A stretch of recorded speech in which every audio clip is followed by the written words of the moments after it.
bill for 5 minutes. Mr. Chairman, I move to strike the last word. Gentleman is recognized. Thank you, Mr. Chairman. Last, at the subcommittee level, I think some of my colleagues on the other side were a little bit bothered by some of the punny jokes that we had in my remarks, so I made sure to add more. There's nothing quite like a shower act in December. Let it flow, let it flow, let it flow.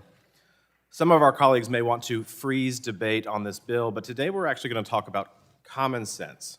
Under the previous administration, we witnessed federal bureaucrats take something as ordinary and uncontroversial as a showerhead and quite literally reinvent the definition of it, resulting in these pointless showerheads that sprinkle water on your head. Only in a bureaucracy could you create a rule that makes you spend a longer time in the shower using more water while still feeling less clean when you leave. Everyday Americans never asked for this. Plumbers never asked for this. Manufacturers certainly did not. But Washington regulators decided to start splashing around in micromanagement. And when bureaucrats start changing the meaning of everyday household products, families and businesses pay the price. And no one likes weak showerheads. Literally nobody likes weak showerheads. Weak showers are for sad motels and gyms built in the 1970s. If we wanted a gentle mist as our shower, we would just stand in front of a humidifier. So that's why I introduced the Shower Act, because no one wants to be waterboarded by a trickle at 6 a.m. in the morning. This bill does one thing. It codifies the industry standard definition of a showerhead, the same one used nationwide by engineers, plumbers, and manufacturers. Nothing new, nothing exotic at all, no taxpayer burden, just clarity. Why does this matter? Because when political control changes hands, regulations shouldn't ricochet back and forth like a ping pong match. Now, we've heard loud and clear that some on the other side of the aisle think that this bill is a, quote, waste of time. I understand the political theater, I guess, but the opposition isn't really about plumbing, it's about politics.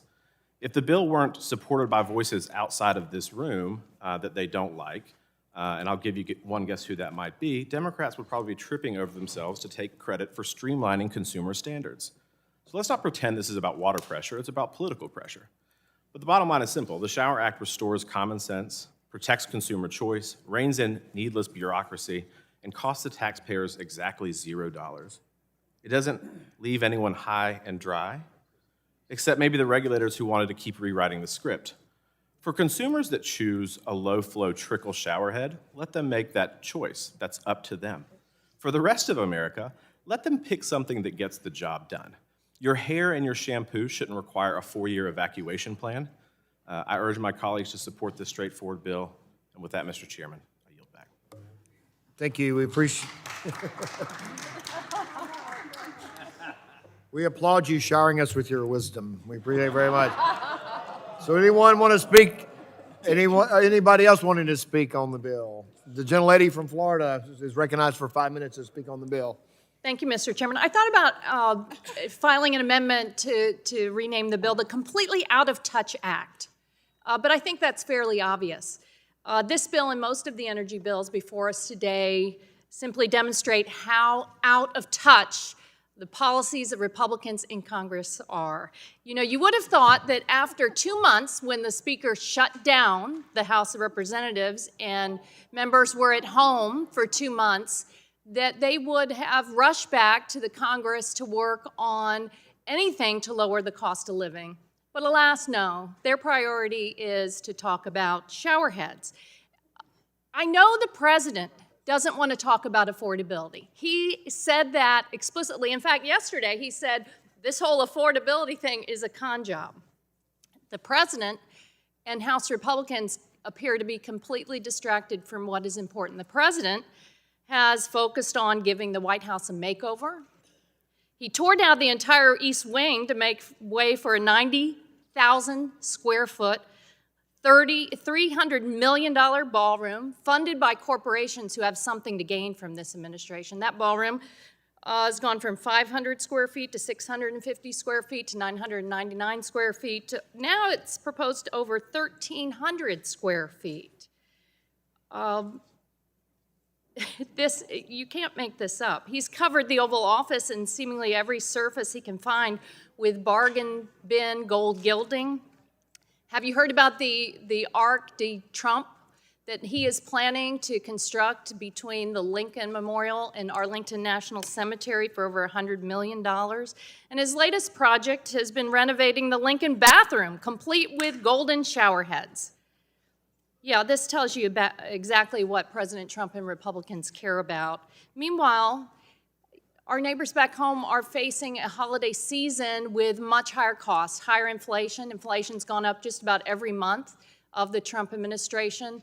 His import taxes and tariffs now are the highest since 1935. It's estimated that all of the tariffs now are adding about $1,700 per household across the country, and you laugh. You laugh, ha-ha, shower heads. This is what we should focus on, and you've completely abdicated any responsibility to push back on these arbitrary illegal tariffs.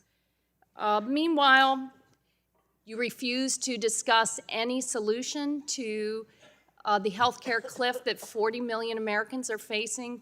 Over 4 million of my Florida neighbors now feel like they're being pushed off the cliff by Republicans in Congress who refuse to develop a solution. But shower heads, that's important. Besides healthcare cost hikes, 80 million Americans are struggling to pay their utility bills. They're forced to make the impossible choice between paying for housing, medicine, food, or to keep the lights on. Under the Republican big ugly bill, electricity prices will increase 61% over the next decade. That's on top of the $29 billion in electricity bills rate hike. In Florida, Florida Power and Light and TECO and Duke Energy have all gotten price hikes. They've called them the largest in the history of the country, billions of dollars in rate hikes. But shower heads, you know, there are real problems that we can solve together. People deserve so much better than what this Republican Congress is providing. This committee should serve the American people, not genuflect to the president over his shower heads. We don't need to redefine what constitutes a shower head. The only thing that this bill does is create more regulatory uncertainty. It could lead to rollbacks. It's contrary to the law, the Energy Policy and Conservation Act. It likely will benefit foreign manufacturers. This bill also requires enforcement at the Department of Energy, but the president has fired arbitrarily public servants who serve there. Well over 3,500 employees have left. And you know, there is one simple solution. It's called going down to your hardware store to address the line buildup in your line. Mm-hmm. You don't need to pass a law. You don't need to ignore the real needs of our families and small businesses back home. You don't need to laugh and bring this and turn a blind eye to the grift and corruption that runs deep in this administration. We can work together and solve real problems. I'm not going to give up hope on that, but this pushes us farther away from that goal today. I urge my colleagues to oppose this bill, and I yield back. Thank you. The gentlelady yields back. Is there further discussion on the bill? The gentlewoman from Iowa, you're recognized for 5 minutes to speak on the bill.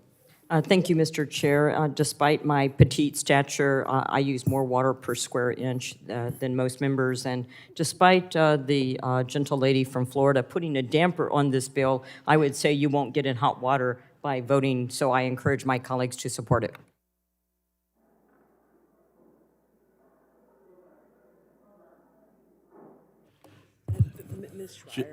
Gentlelady yields back. We recognize Dr. Schreier for 5 minutes. Well, thank you. I probably won't throw in any puns today because I don't think this is all that funny. I mean, I appreciate the puns, but I'm looking across the aisle at a party who used the expression waste, fraud, and abuse to slash Medicaid, to kick people off their health insurance, to cut SNAP benefits. And today's hearing, today's markup, if there were one word to define today, it's wastefulness. It's no, don't have energy efficient appliances. Don't have low flow water heads, shower heads. I just don't understand where at a time when people are struggling to pay their water bills and their energy bills, why in the world would they be fighting efficiency standards when that is one of the things that helps people use less and have to spend less on their utility bills. I will tell you, as somebody from the West Coast, we have drought. So we really don't think that low-flow shower heads are a bad idea. We think it's a really good idea so that we can conserve resources. And then with all of the talk that we have, and it is legitimate talk about shortage of energy and the need to keep the lights on and what AI is doing to demand for energy. You know what, it takes energy to clean the water that we drink, and it takes energy to run a wastewater treatment plant. And so I just want to highlight the hypocrisy here. Why in the world would my colleagues be advocating for wastefulness? I think it's important to conserve our natural resources, and I think it's a great idea to have low-flow shower heads. Thank you. I yield back. Gentlelady yields back. Is there any further discussion on the bill? Ms. Houchin, do you have comment? Recognized for 5 minutes to speak on the bill. Mr. Chairman, I'm going to yield my time to Mr. Fry. Gentlelady yields back. Any further discussion? No. She yielded to Mr. Fry. Oh, Mr. Fry, I'm sorry. Thank you, Mr. Chairman. I would just like to remind my colleague on the other side that went off on the Trump administration. The affordability issue was caused by the Biden administration and congressional Democrats turning a blind eye to what was happening in America when inflation rose 11, 12, 20%. They turned a blind eye to inflation rising faster than incomes to meet it. They turned a blind eye to a president who literally sleptwalked through his entire presidency, and the American people suffered for it. It is because of Democrats that we are even in a healthcare discussion right now, because Obamacare was told that premiums would rise if you pass it, and guess what, it did. And Democrat votes passed it again in the COVID era before my time here in Congress, when everyone said, if you do this, premiums will rise, and guess what, they did. So this entire first year, to the member from Florida, is correcting the big mistakes that Democrats have made at the expense of the American people. So they can make this cute with the president putting a shower head on, but again, this is about personal choice. Why is it Washington, D.C.'s prerogative to come in and tell the rest of the country on this small bill or anything big that they should have one standard for the entire country? People should make that personal choice. Most people that I talk to want real showers. If they want to be spritzed like a potted plant, they can go get that shower head. But that's not what we're about. This is about personal choice. It's about responsibility, and the distraction and the rhetoric about the failures of the Trump administration. I just find that really rich, coming from a party that caused the healthcare problem that we're in right now and caused the economic damage that the American people currently feel. With that, Mr. Chairman, I yield back. I yield back. Gentleman yields back. I recognize Ms. Ocasio-Cortez for 5 minutes. Thank you. All right, I'll bite. I have 2 points, 2 questions here. One, as a person who has installed their own shower heads, who has, encountered this, if you are having a dribbly shower, is this not a water pressure issue in your home? I mean, generally, like mechanically, I'm trying to engage this in good faith, genuinely. And secondly, it seems as though we're blaming the shower head on a water pressure issue, and in doing so, we are deregulating a piece of hardware that actually drives people's water bills up. And if we want to talk about affordability, and if we want to be in touch with working people's lives, my hope is that we've had that experience, that we know the things that we're legislating, and why would we make this affordability problem worse? I mean, I'm really trying to approach this earnestly. And if we can solve this problem by addressing a water pressure issue, there's no need to be changing regulations that increase people's water bills in the name of quote unquote personal choice. This is how our healthcare system got deregulated too. People talking about, oh, Americans should have the personal choice of getting totally fleeced by their health insurance companies. Americans should have the personal choice of having industries deregulated to the point that they are unloading costs onto everyday working people. And so, I appreciate the efforts put into the limericks and such here, but really, as someone who's trying to approach this matter in good faith, I genuinely try not to approach legislation of just being reflexively Republican, but as a person who does care about costs, I worry that these weakened standards are going to drive up people's water bills. I worry about the environmental impact of it. Drought is genuinely a problem. And I kind of don't, it really may be a water pressure issue, genuinely. And so I say this because I just kind of want to give credence to the concerns that are put around this, and I'm not sure that those underlying concerns have been addressed. And with that, I yield back. The gentlelady yields back. Further discussion. Mr. Menendez from New Jersey, you're recognized for 5 minutes. Thank you, Chairman. When I'm back home, the issues that people want to talk about are the healthcare crisis, the $1 trillion in cuts that Republicans supported to Medicaid, the largest cut to SNAP in the program's history.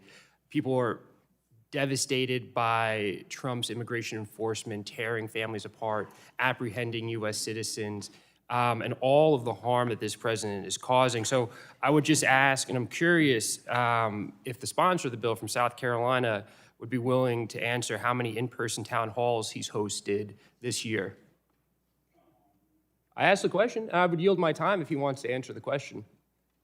How many in-person town halls you've hosted this year? Because my point is that how responsive we are to the issues of our constituents. And what we seem to agree on is there's an affordability crisis. And I've not had one person in my district come to me in the town halls I've had both in person, virtually, and say shower heads are the pressing issue that they have. So that's what I'm hearing. And so I was just curious if the sponsor wanted to volunteer, and I'll yield my time, how many in-person town halls he's had, because there seems to be a disconnect from what we're hearing from our constituents who we engage with directly versus what you may be hearing. But if you choose not to, that's fine, because there's also criticism of the last administration. But an Economic Policy Institute report from March of this year said that, quote, South Carolina is experiencing an economic boom. That's great. Fueled by massive federal investments from the Infrastructure Investment and Jobs Act, signed into law by President Biden, the Inflation Reduction Act, signed into law by President Biden, and the CHIPS and Science Act, signed into law by President Biden. Meanwhile, Republicans, including the sponsor of the bill, voted for Trump's reconciliation bill that repealed the investments and tax credits from the very bills that are driving the economic boom in South Carolina. So maybe we could show some appreciation for a president who actually delivered for the American people instead of trying to appease a president who is consistently more worried about showerhead pressure than he is the quality of life for all Americans. And with that, I yield back. The gentleman yields back. Further discussion on the bill. I recognize Mr. Soto from Florida for 5 minutes. Thank you so much, Mr. Chairman.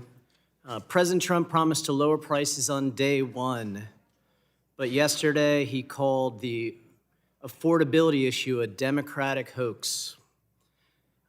How far we've come in about 11 months. He also snoozed through half the meeting, so I think the sleepwalking comment is pretty interesting and timely. Healthcare rates spiking 200 to 300% right now.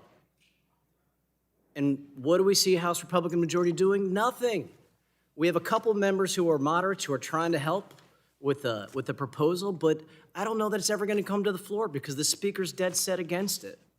We see energy rates spiking, and Trump cancels renewable energy projects, wind projects, hydro projects, solar projects, all at a time when demand is spiking because of data centers, which we should be supporting with more all the above energy.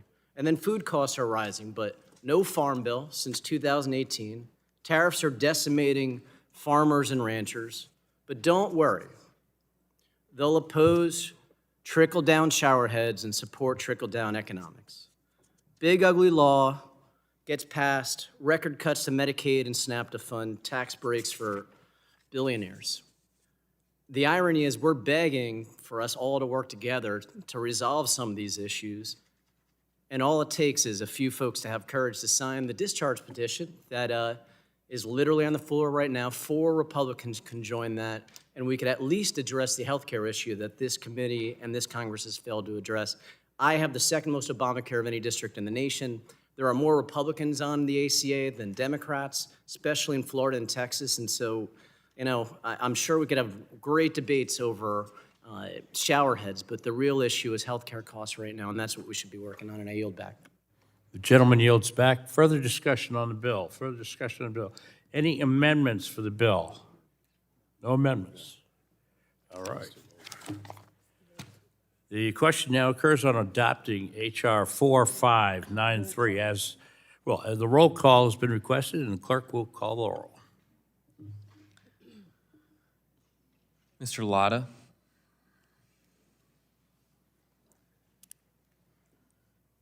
Mr. Griffith. Mr. Griffith votes aye. Mr. Bilirakis. Mr. Hudson. Mr. Hudson votes aye. Mr. Carter of Georgia. Mr. Palmer. Mr. Palmer votes aye. Mr. Dunn. Aye. Mr. Dunn votes aye.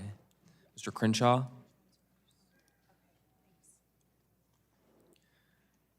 Mr. Joyce. Mr. Joyce votes aye. Mr. Weber.